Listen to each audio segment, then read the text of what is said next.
السلام عليكم ورحمة الله وبركاته. اللهم صل وسلم وبارك على سيدنا محمد وعلى آله وصحبه أجمعين. عاملين إيه؟ يا رب تكونوا بخير. وصفة النهاردة وصفة اقتصادية وجميلة وطعمها حلوة جدا. النهاردة إن شاء الله هنعمل مع بعض الفول.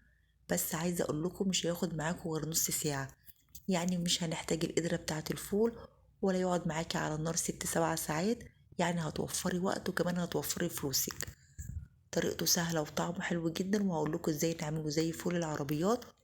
وكمان الدقة اللي احنا بنلاقيها عندهم في الأزايز.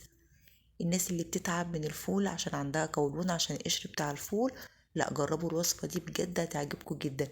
انا ما كنتش مصدقه ان النتيجة تطلع بالجمال ده. يلا بينا نشوف الطريقة والمقادير.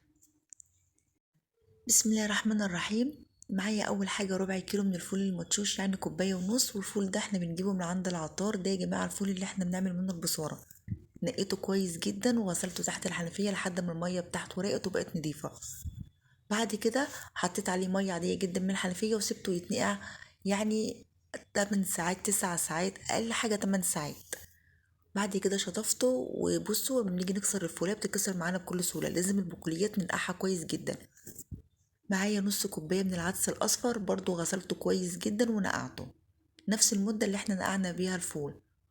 ومعايا نص كوبايه من العدس بجبه او العدس البني، برضو غسلته كويس جدا ونقعته نفس الوقت بتاع الفول والعدس. البهارات معايا معلقة صغيرة من الكمون المطحون، معلقة كبيرة من البابريكا. وممكن نحط معلقة صغيرة من الكركم لو عندك. معايا جزراية كده متوسطة، غسلتها وقشرتها وبعد كده بشرتها بالمبشرة. وطماطمية كبيرة بشرتها بالمبشرة بتاعة البصل وشلت القشر انا مش محتاجاه. دي كده كل المقادير سهلة وبسيطة جدا. لو ما عندكش جزر ممكن تستغنى عنه، بس هو بيدي قيمة غذائية حلوة للفول. جبت حلة حطيتها على النار وحطيت فيها 4 كوبايات من المية. أول ما المية غليت هبتدي إن أنا أنزل بكل المقادير. شايفين المقادير سهلة وبسيطة جدا، بجد طعمه حلو جدا جدا. الناس اللي بتتعب بالقولون لما بياكلوا الفول علشان القشرة بتاعته، لا جربوا ده والله طعمه حلو جدا. ومش هتفرقيه أبدا عن الفول العادي. بصوا حطيت الفول والعدس والجزر. بنحط بقى المقادير كلها على بعضها، يعني مفيش حاجة قبل حاجة. بعد كده هغطي الحلة وبسيبه على نار عالية ياخد كده غلوتين معايا. بعد كده هبتدي ان انا اهدي النار وبسيبه. يعني تقريبا هو نص ساعة وهتلاقيه استوى. كل حاجة منقوعة فهو مش هياخد وقت. بصوا اللون الالوانات بقى عاملة ازاي. عايز لكم هو لسه مستواش بس طالعة ريحة تحفة. بصوا بعد النص ساعة بسم الله ما شاء الله الفول استوى معايا. ولونه حلو جدا جدا. لازم يا جماعة نحط العدس البني والعدس الأصفر عشان يدينا اللون التحفة اللي احنا شايفينه ده. لو عندك هاند بلندر ممكن بقى تضربيه بالهاند بلندر، ما عندكيش استني عليه لحد ما يبرد. بعد كده اضربيه في الخلاط. بس عايزه اقولك على حاجه، ان انت لو سايباه على النار وهو بيستوي لو حسيتي ان هو عايز شويه ميه زودي شويه. انا ضربته في الخلاط. بصوا القوام بتاعه عامل ازاي. ممكن بقى تنعميه قوي او تضربيه نص ضربه حسب ما انت حابه. هبتدي ان انا اخد كده كميه من الفول حسب الكميه اللي انا محتاجاها. وشايفين معايا الفول لسه سخن. لو الفول معاكي برد ابتدي ان انت سخنيه تاني وكملي معايا نفس الخطوات. باقي كمية الفول أنا هسيبه لحد ما يبرد تماما. بعد كده هفرزه في أكياس تلاجة وأحطه في الفريزر لرمضان إن شاء الله. كل سنة وأنتم طيبين. سهل وبسيط وما خدش معايا أي وقت. بتحطي في كاس التلاجة الكمية اللي انت محتاجاها وبتخرجي من الكيس الهواء وبتقفلي كويس جدا وبتحطي في الفريزر. بعد كده يلا بينا نحضر الخلطة اللي هي بقى عارفين فول العربيات التحفة ده. هنعمله مع بعض وهقولكوا على الدقة اللي بتكون عندهم كده في الأزايز. حطيت شوية من الزيت وربع معلقة صغيرة من الملح. الملح حسب الرغبة. ربع معلقة صغيرة من الكمون. ما تكترش الكمون عشان ما يمررش معاكي الفول. دي بقى الدقة يا جماعة اللي بتبقى على عربيات الفول. وبنبقى عايزين نعرف هم عاملينها ازاي.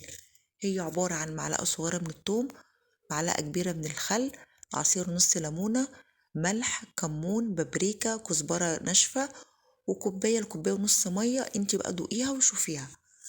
دي بتحطيها في ازازة او في برطمان وبتحطيها في التلاجة. وكل ما تيجي تعملي فول بتاخدي منها شوية على الفول وبتكون حلوة جدا جدا. بتسهل معاكي كمان عمايل الفول. بعد كده حطيت عصير نص ليمونة وبقلب كل المكونات دي كده مع بعض. مش عايزة اقول لكم الفول بقى وجامد. وشايفين لونه عامل ازاي. طعمه حلو جدا جدا على فكرة. ممكن تقدموه كده وتاكلوه مع شوية جرجير بقى وبصل اخضر. يا سلام. مش عايز اي حاجة اكتر من كده. بس انا بقى هقدمه لكم زي ما بيعملوه كده في الفول بتاع العربيات. حطيت شويه زيت كده صغيرين من على الوش. بعد كده هحط، بصوا، عارفين الطحينه؟ هاخد معلقه او معلقتين من الطحينه. لو انت ما بتحبيش الطحينه ممكن تستغني عنها، بس هي بتدي طعم حلو قوي للفول. ولو انت عامله سلطه طحينه اللي احنا بنخففها بميه وبنحط عليها خل وليمون وكزبره وملح وكده، ممكن تحطي برضو منها معلقه او معلقتين حسب انت ما بتحبي. بعد كده وحطيت بقى رشه كده من البابريكا وشويه صغيرين من البقدونس.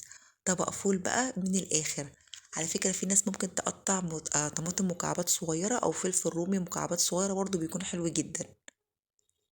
لا يا جماعة، الفول ده لازم تجربوه. الفول ده حلو جدا جدا بجد. انا مكنتش متخيلة النتيجة، يعني كنت حاسة ان الطعم ممكن يكون شوية بعيد عن الفول. لا والله ابدا، طعمه حلو جدا جدا. بس امشي على نفس المقادير والخطوات ان شاء الله تاخدي احلى نتيجة. بصوا بقى، مش هتحسوا ان انتوا بتاكلوا فول، تحسوا كده ان انتوا بتاكلوا زبدة، بتاكلوا قشطة، بتاكلوا كريمة. لا بجد جربوه ان شاء الله، انا متأكدة ان هو هيعجبكم. حلو اول سحور رمضان، سهل وبسيط ومش هياخد معاكي وقت، هي نص ساعة وهيكون معاكي الفول جاهز. ولا بقى تدميس، ولا القدرة بتاعة الفول، ولا يقعد معاكي 6 7 ساعات. لا، وفري بقى الأنبوبة، وفري فلوسك. طريقته سهلة وبسيطة وطعمه حلو جدا جدا. شايفين الفول عامل ازاي؟ زي الفول بتاع العربيات بالظبط. لو جربت الطريقة دي بجد مش هتبطلي اللي انتي تعمليها، مش هياخد معاكي اي وقت. طعمه حلو جدا. يا ريت يا حبايب قلبي لو بتشوفوا قناتي لأول مرة اشتركوا فيها وتفعلوا الجرس على الكل عشان يوصلكم مني اشعار بكل فيديو انا بنزله. وما تنسوش تعملوا لايك للفيديو. ويا رب يكون الفيديو عجبكم، واشوفكم في فيديو جديد ان شاء الله. مع السلامة.